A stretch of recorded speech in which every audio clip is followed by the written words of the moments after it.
Në orën 22 të dielën, kandidati i Lidhjes Demokratike për kryetar të Fushë Kosovës, Besnik Osmani, njoftoi se ka arritur koalicion me Partinë Demokratike për balotazh.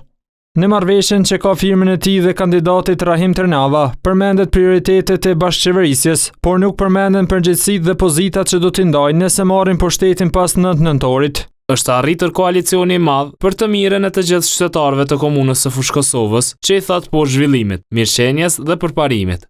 Asnjëra nga partitë nuk u përgjigj të hënën për ATV-n, për më shumë detaje lidhur me koalicionin. Tërnava i PDK-s ka qenë në diskutime edhe me kandidatin e Lëvizjes Vetëvendosi Valian Përbrezën për koalicion të mundshëm. Ky i fundit zhvillimet të reja i cilësonte panatyrshme dhe të ndikuara nga niveli qendror i PDK-s. Sipas Përbrezës, PDK-ja në Fushë Kosovë kishte shprehur vullnet për bashkëpunim me vetëvendosjen.